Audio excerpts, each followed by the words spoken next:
네, 여러분 지난주 수업 기억나시나요? 네. 한 주 동안 좀 바나바의 마음을 좀 많이 뿌리셨어요? 네, 노력했어요. 저희 지난 시간에 그 이방인을 만나고 온 베드로가 할례자들한테 비난을 받았잖아요. 맞아요. 근데 하나님께서 이방인에게도 생명 얻는 회개를 주셨다라고 했더니 다들 인정을 했습니다. 맞습니다. 네. 맞아요. 기억납니다. 그리고 그 위로의 사람 바나바가 생각나는데 네. 다소에 가서 사울을 데리고 안디옥 교회 맞아요. 갔어요. 맞아요. 거기서 1년 동안 제자들을 가르쳐서 그 사람들이 그리스도인이라 일컬음을 받았죠. 네. 그리고 이 안디옥에 아가보라 하는 사람이 있는데 성령에 힘입어서 천하에 큰 흉년이 들 거다라고 얘기를 해요. 네. 그런데 이 흉년이란 고통에 또 성령님이 역사하셔서 같이 연합하고 돕고 이런 아름다운 풍경들이 교회가 세워지는 모습들을 또 우리가 네. 볼 수가 있었습니다. 맞아요. 네, 그랬어요. 맞아요. 와, 정말 복습이 너무 잘 돼. 기대가 돼요. 오늘 수업도. 오늘 수업 기대돼요. 네. 감사합니다. 안녕하세요. 안녕하세요. 네. 네. 지난 시간에 마지막에 우리가 봤던 것이 글라우디우스 황제 때 생겼던 흉년 때문에 네. 나라들이 모두 어려워질 때 예루살렘에 있는 교회도 큰 시련을 겪고 있었고, 그런데 그 시련의 때가 오히려 하나님께서 교회를 하나로 묶어주는 계기로 삼으셨다는 얘기를 했었습니다. 네. 네. 믿음을 가지고 산다고 하는 것은 뭘까 생각해 보면, 다른 사람들이 이건 좋지 않은 패인데 하고 생각하는 그것이 우리에게 올 수 있습니다. 네. 그런데 그것 가지고 아름다운 무늬를 만들어 주실 하나님의 섭리를 신뢰하는 것. 네. 그렇죠? 이런 것들. 여러분 그 감나무 혹시 보시면은 감나무가 다른 나무에 비해서 조금 물러요. 네. 그게 잘 부러져요. 네. 그래서 어릴 때 우리가 감 따 먹으려고 네. 나무에 매달렸다 떨어지기도 아이고. 하고 그랬는데 그래서 가지가 감나무에서 떨어진다고. 찢어져서. 그래서 많이 됐네. 근데 보면은 이제 감나무 가지가 부러지고 그러면은 거기에 비가 와서 물기가 스며들고 그러다 보면 안쪽으로 물기가 배어 들어가지고 이제 새카맣게 그 조직이 변하기도 합니다. 네. 근데 보면 먹감나무를 빼면은 안에 무늬가 시커먼 무늬들이 있거든요. 그런데 먹감나무로 만드는 가구는 아주 고가품입니다. 그래요. 예. 그러니까 그게 이제 예쁘거든요. 이게 무늬가. 그러니까 우리 속에 나쁜 것들, 상처, 고통, 아픔의 기억들 이런 것들이 우리 속에 이렇게 있는데 하나님은 그런 것들을 아름다운 무늬로 바꿔주실 능력이 있다. 그렇죠? 그러니까 내가 고통을 겪어봤기 때문에 고통받는 사람들을 도울 수 있고, 내가 슬퍼봤기 때문에 슬퍼하는 사람들을 위로할 수 있고, 그렇다고 한다면 내 인생은 손해가 아닙니다. 아름다워진 거죠. 이게 하나님이 하시는 일인 것 같아요. 그래서 하나님의 사랑에는 낭비가 없다. 네, 그러니까 여러분 내가 평생 하나님을 믿는 까닭은 그런 하나님을 신뢰하기 때문에 그렇습니다. 때때로 나는 실패하는 것처럼 보이고 패배하는 것처럼 보여도 내 하나님은 절대 실패하지 않으신다. 나를 가지고도 내 인생 멋지게 만드실 거다. 그 신뢰를 가지고 하나님께 나를 맡기니까 자유롭고 평안해지고, 내가 너무 하나님 내가 이렇게 잘못 저질렀어요 너무 그러지 않더라도 네 마음의 아픔 내가 한다 하시는 그분을 신뢰하기 때문에 용감하게 살아갈 수 있는 거고, 예, 그런 거 있죠. 오늘 수업 사도행전 24강 야고보의 순교. 오늘 우리가 사도행전 12장을 같이 공부를 하게 될 텐데, 네. 오늘은 약간 좀 쓸쓸한 이야기가 등장하고 있습니다. 좀 읽어가면서 우리들이 좀 얘기를 하면 좋겠는데요. 네. 1절부터 12장 1절부터 7절까지 먼저 정훈 씨가 읽어주세요. 그때 헤롯 왕이 손을 들어 교회 중에서 몇 사람을 해하려 하여 요한의 형제 야고보를 칼로 죽이니, 유대인들이 이 일을 기뻐하는 것을 보고 베드로도 잡으려 할세 때는 무교절 기간이라 잡음에 옥에 가두어 군인 넷씩인 네 패에게 맡겨 지키고 6월절 후에 백성 앞에 끌어내고자 하더라. 이에 베드로는 옥에 갇혔고 교회는 그를 위하여 간절히 하나님께 기도하더라. 헤롯이 잡아내려고 하는 그 전날 밤에 베드로가 두 군인 틈에서 두 쇠사슬에 매여 누워 자는데 파수꾼들이 문 밖에서 옥을 지키더니 호련히 주의 사자가 나타나매 옥중에 광채가 빛나며 또 베드로의 옆구리를 쳐 깨워 이르되 급히 일어나라 하니 쇠사슬이 그 손에서 벗어지더라.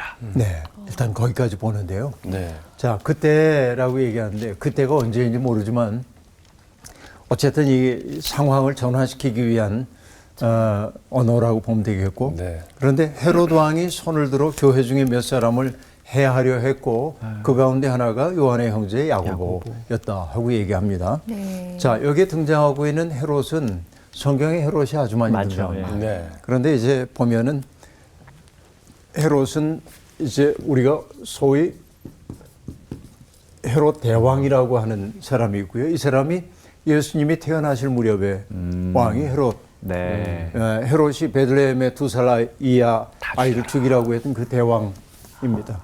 그리고 또 이제 예수님의 활동기에 헤롯은 헤롯 대왕의 아들인 헤롯 안티파스라고 하는 사람이 있습니다. 안티파스. 성경에서는 안디바라고 얘기를 하죠. 헤롯 안디바입니다. 이 갈릴리의 영주였습니다. 그런데 지금 등장하고 있는 헤롯은 이 헤롯이 아닙니다. 또 다른 헤롯이거든요. 그 사람을 지금 이 이름을 뭐라고 얘기하고 있어요? 헤롯이라고 왕이라고 얘기했을 뿐입니다. 네, 근데 네. 그의 이름은 뭐냐면 아그리빠 아그리빠. 1세입니다. 그러니까 이게 똑같은 헤롯인데 헤롯 대왕도 있고 그 아들도 있고 헤롯 아그리빠는 헤롯 대왕의 손자입니다. 네. 헤롯 대왕의 아내가 많아요. 그 가운데 하나가 마리암네 1세라고 하는 아내가 있었습니다. 마리암네 1세와 헤롯 대왕 사이에 태어난 아들이 있었는데 그 아들의 이름이 아리스토블루스라고 하는 이름이 있어요. 아리스토블루스라고 하는 아들이 있었어요. 그 아들은 이제 왕 역할을 하지 못합니다만은 그 아리스토블루스의 아들이 아그리빠 1세입니다. 그러니까 손자 맞죠? 네. 근데 이 아그리빠 1세는 아주 아기 때부터 로마로 보내져 가지고 거기에서 성장합니다. 왕실 주변에서. 그래서 누구하고 가깝냐면 2대 황제인 티베리우스와 가까워지고 그 다음에 황제가 되는 칼리굴라와 가까워집니다. 티베리우스와 칼리굴라와 가까워지고요. 그러다 보니까 이제 눈에 들었을 거 아니에요. 네. 가까운 친구니까. 네. 그래서 칼리굴라에 의해서 유다의 왕으로 책봉이 돼요. 이게 이제 헤롯 아그리빠 1세입니다. 네. 그런데 이 헤롯 아그리빠가 유대 땅에서 자라질 않았잖아요. 그러니까 유대적 삶의 문법에 익숙하기보다는 로마에 가까운 거예요, 생각이. 네. 그러니까 로마적 사고를 가지고 있습니다. 그래서 이 사람이 뭐 하냐면 교회 중에 몇 사람을 해하려 하여 하고 얘기하고 있는데 왜 그랬는지는 모르겠는데 교회가 자기가 다스리고 있는 땅에서 치안 유지에 위태로운 요인이라고 파악한 것처럼 보입니다. 왜냐하면 유대인들 사이에서 기독교인들에 대한 부정적 견해들이 많이 있었고 그리고 예수님은 십자가에 처형되고 그러니까 이 사람이 왕이 되어 와서 뭔가 치안 유지를 하기 위해서 모종의 조치를 취해야 하는데 시범 케이스로 그러니까 유대인들이 미워했던 예수 믿는 사람들을 박해함으로 사람들에게 공포 정치를 시행하려고 했던 것으로 보여집니다. 그래서 예수의 길을 따르고 있는 사람들을 제거하려고 했고 그 가운데서 그 날카로운 폭력의 화살을 피할 수 없었던 것이 요한의 형제인 야고보입니다. 칼로 죽임을 당했다고 얘기하고 있습니다. 근데 여러분 참 아이러니하지요.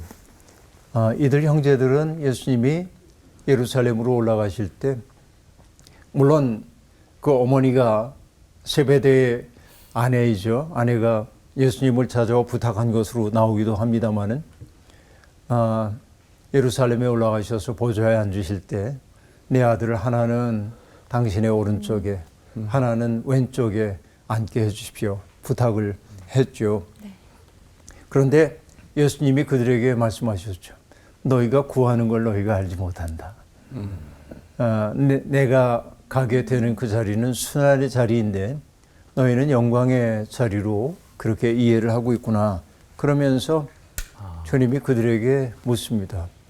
내가 마시는 잔을 너희도 마실 수 있겠느냐? 네? 그러자 내가 받는 세례를 너희도 받을 수 있겠느냐? 그런데 주님은 그게 바로 고난 당하심, 죽임 당하심 이거로 이해하고 말씀하시는데 아직은 거기에 대한 생각이 부족했던 이 두 형제는 그것을 영광의 자리라고 자기들 편견 속에서 뭐라고 얘기합니까?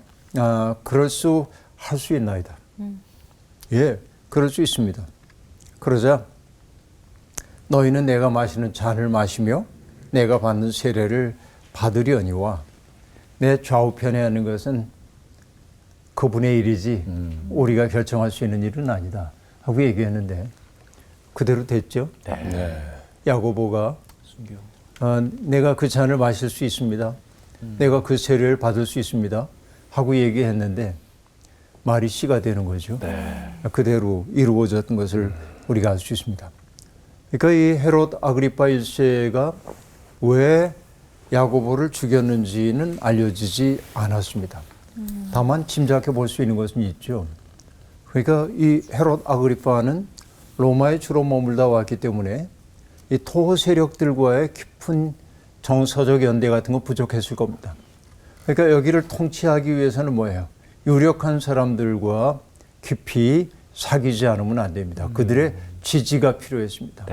그런데 유대 사회의 상층을 형성하고 있던 사람들이 대개 사제 계급들이나 이 바리새파 사람들 이런 이들이라고 한다면 그들이 예수님에게 적대했던 무리들인데 그러니까 예수를 적대하던 사람들의 마음을 사기 위해서라도 예수 믿는 사람들을 제거하려고 했던 것으로 보이죠.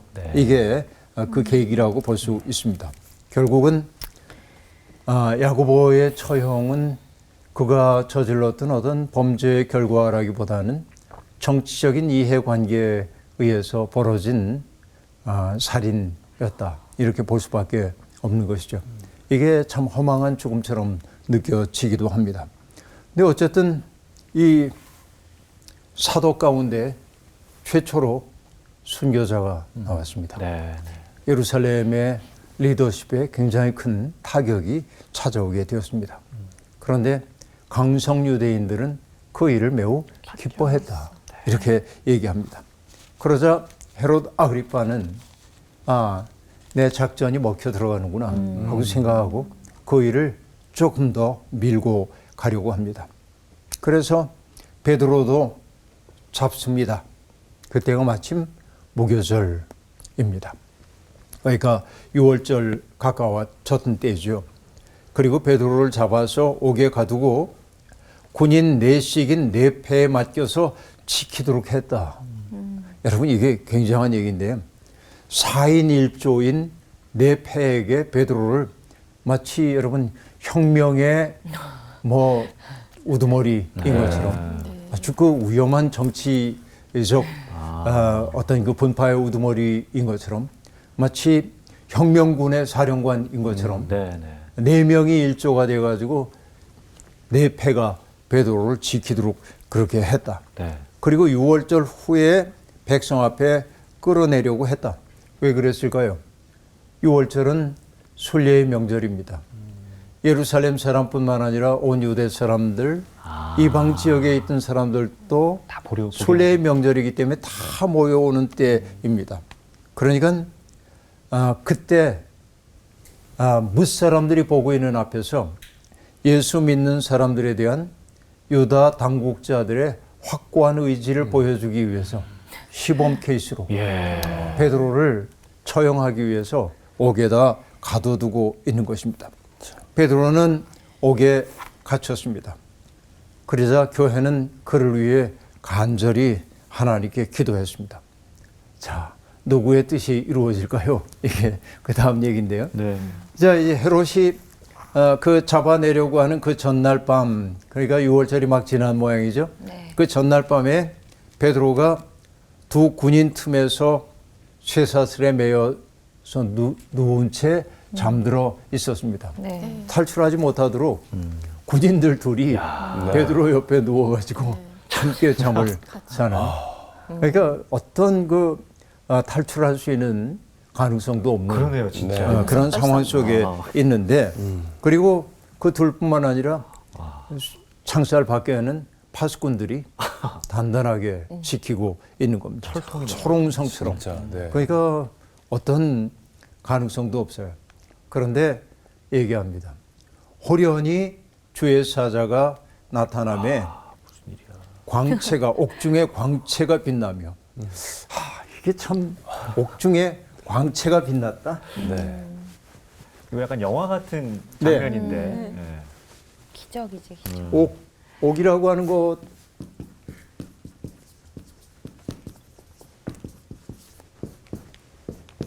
여기는 이제 가둠의 이미지잖아요. 네. 근데 광채를 가둘 수 있습니까? 가두지 못 못하죠. 가두죠. 옥중에 광채가 가득했다 하고 얘기를 하는데요. 난 이 이미지를 머릿속에 그려보면 마음속에 감동이 좀 있는데 광채가 빛나며 베드로의 옆구리를 쳐서 깨웁니다. 급히 일어나라. 일어나. 그러자 저절로 쇠사슬이 풀린지라.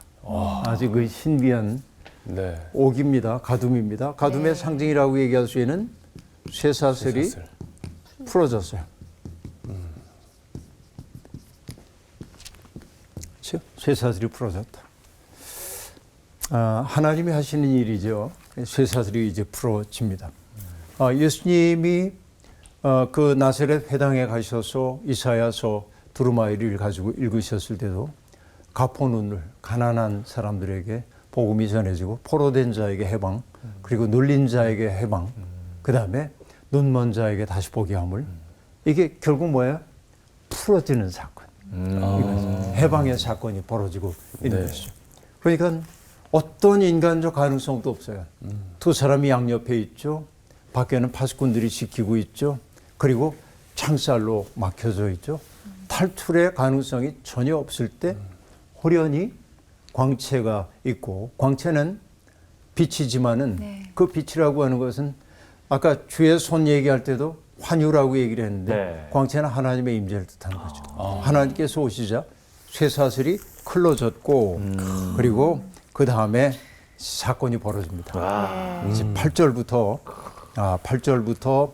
12절까지 읽어주세요. 네. 천사가 이르되 띠를 띠고 신을 신으라 하거늘 베드로가 그대로 하니 천사가 또 이르되 겉옷을 입고 따라오라 한대 베드로가 나와서 따라갈새 천사가 하는 것이 생시인 줄 알지 못하고 환상을 보는가 하니라. 이에 첫째와 둘째 파수를 지나 시내로 통한 쇠문에 이르니 문이 저절로 열리는지라. 나와서 한 거리를 지나매 천사가 곧 떠나더라. 이에 베드로가 정신이 들어 이르되 내가 이제야 참으로 주께서 그의 천사를 보내어 나를 헤롯의 손과 유대 백성의 모든 기대에서 벗어나게 하신 줄 알겠노라 하여 깨닫고 마가라 하는 요한의 어머니 마리아의 집에 가니 여러 사람이 거기에 모여 기도하고 있더라. 진짜. 네, 놀라운 일이 벌어집니다. 네. 띠를 띠고 신을 신어라, 겉옷을 입고 따라와라. 그래서 베드로는 약간 비몽사몽 중에 이게 현실이야 아니면 환상이야 그러면서 그대로 이제 하게 됩니다. 천사의 지시를 따르면서도 현실감을 느끼지 못하는 거죠. 왜냐하면 낯선 경험이잖아요. 네. 있을 수 없는 일이죠. 그런데 첫째 초소와 둘째 초소, 그러니까 이게 몇 중이에요. 둘 사이에 있었고 네. 옥문이 있었고 파수꾼이 있었고 네. 벗어나자 첫째와 둘째 파수 몇 중으로 되어 있는 이게 다 이제 그리고 묶여 있던 것까지 다 풀려 나가게 됩니다. 시내로 통하는 쇠문 앞에 이르자 문이 저절로 열렸다. 이야. 이렇게 얘기합니다. 축축축축축 열립니다. 이걸 보면서 에이 정말 그런 일이 있었으려고 이렇게 의심할 수도 있지만 우리가 알아야 할 것은 뭐냐. 인간의 계획을 허사로 만드시는 하나님. 그래서 여러분 저는 늘 시편 2편을 떠올리는데 여러분 시편이라고 하는 것은 150편으로 되어 있지만은 시편 1편과 2편이 시편 전체의 서문이라고 얘기할 수 있겠는데 복이 있다라는 말로 시작되거든요. 1편이. 네. 2편의 마지막도 복이 있답니다. 그리고 중간에는 망하리로다 한 말이 등장하기도 합니다. 그러니까 복 있는 삶과 망하는 삶에 대한 이야기를 하고 있는데 시편 2편은 특별히 어떤 얘기를 하고 있냐면은 하나님의 역사 섭리에 대한 이야기를 들려주고 있거든요. 거기에서 이런 말을 하고 있습니다. 어찌하여 이방 나라들이 분노하며 민족들이 헛된 일을 꾸미는가. 세상에 군왕들이 나서며 관원들이 서로 꾀하여 여호와의 기름 부으심 받은 자를 대적하여 우리가 그들의 맨 것을 끊고 그의 결박을 벗어버리자 하는도다. 하나님의 어떤 그 통치를 거역하자 하고 꿈을 세우는 거예요. 그런데 시인은 뭐라고 얘기합니까?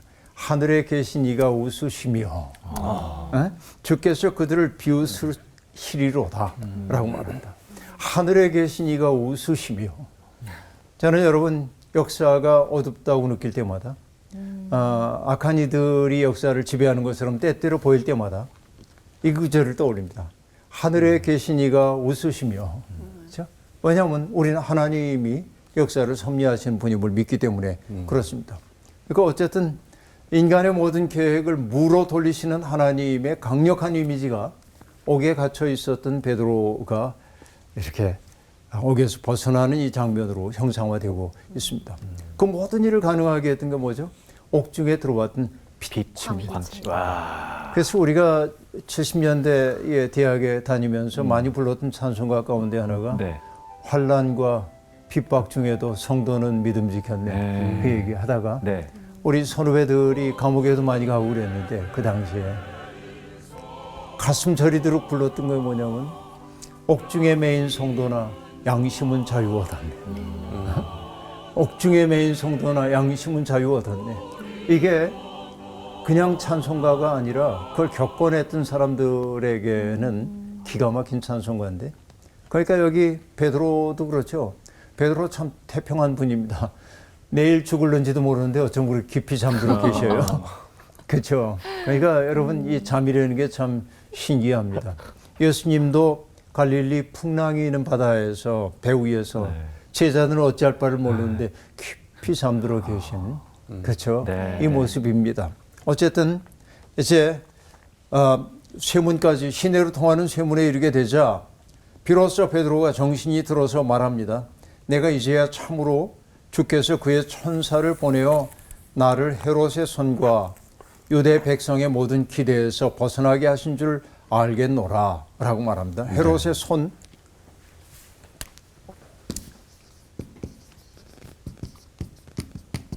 여러분 이 헤롯의 손은 앞에서 우리가 주님의 권능의 손 대조되고 있어요.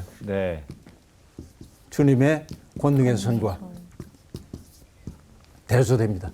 의도적인 표현입니다. 이것은 의도적으로 이렇게 얘기하고 있어요. 그리고 백성들이 특히 이제 그냥 일반 백성이 아니라 기득권을 누리고 있던 그 백성들입니다. 그들의 기대.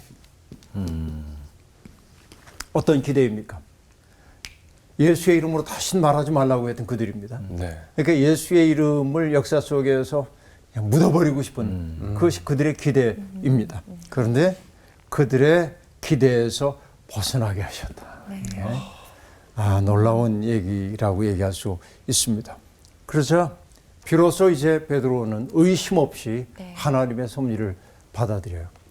어떻게 보면요, 이 베드로는 이미 주님의 부활을 경험함으로 단단한 사람이 되었지만은, 그러나 이런 일들이 누적적으로 다가오게 될 때 죽음을 넘어서는 믿음의 사람으로 단단하게 서갔던 것을 알 수 있는데요. 이제 비로소 하나님이 하시는 일인 줄을 깨닫고 마가라 하는 요한의 어머니 마리아의 집에 가니, 여러분 마가의 다락방 그러는데 사실 마가의 다락방이라기보단 마리아의 다락방이 맞죠.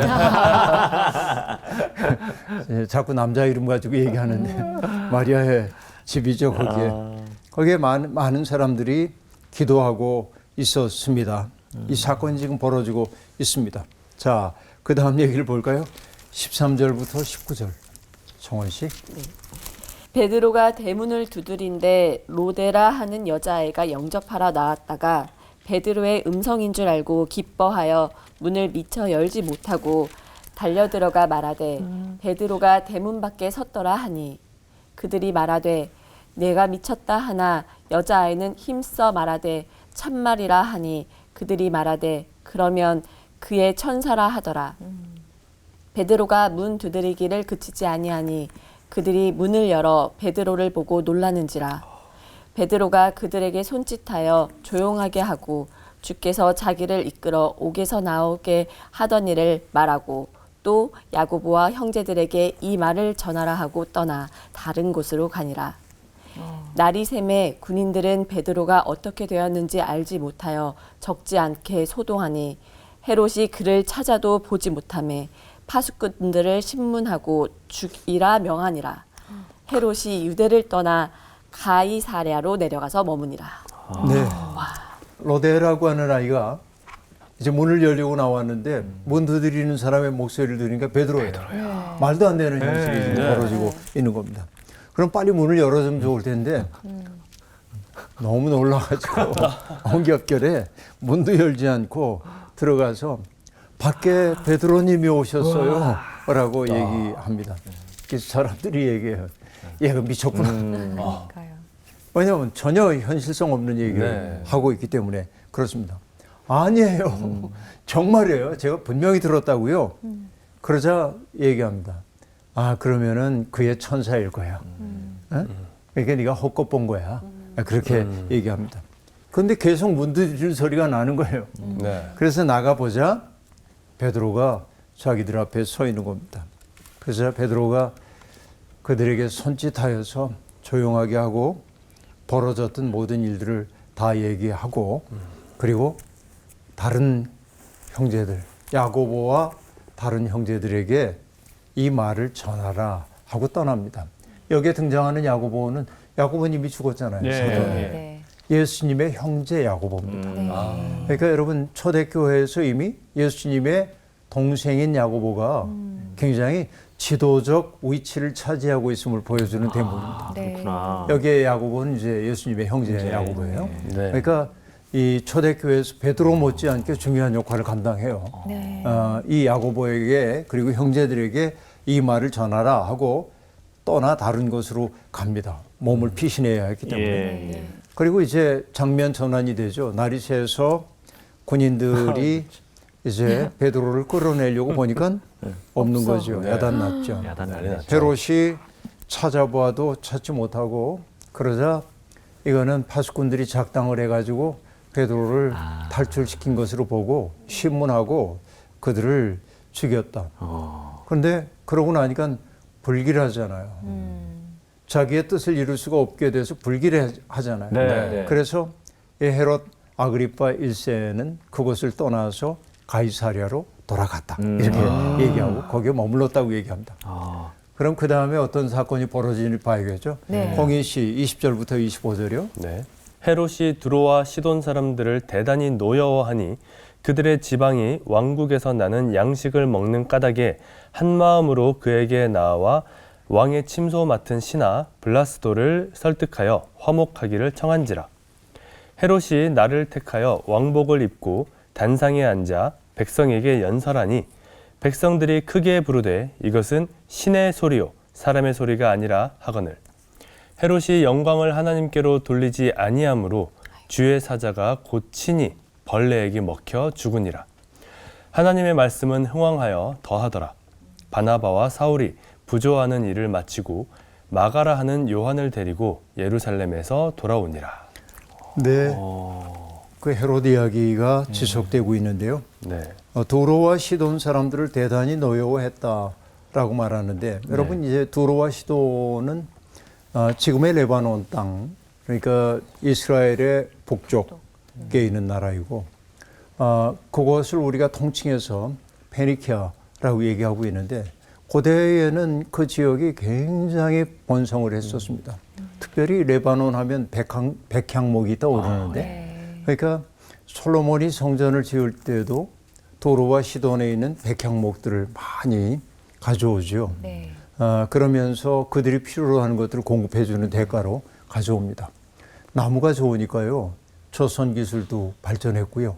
그래서 이 페니키아 사람들은 배를 만들어서 지중해의 상권을 장악합니다.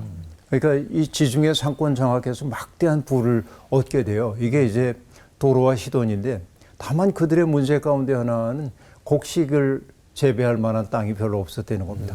그러니까 항상 유다 왕국으로부터 곡물을 사들일 수밖에 없는 그런 상황이었는데 헤로드 왕이 왜 도로와 시돈에 대해서 경로했는지 알 수 없지만 네.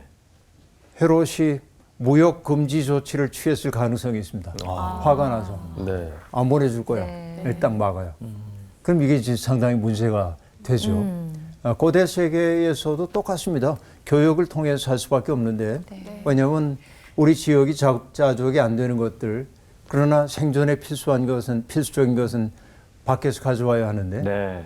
그러니까 안 줄 거야 그러면 상당히 심각한 문제가 생깁니다. 네. 그래서 도로와 시돈 사람들은 화해의 사절단을 보냅니다.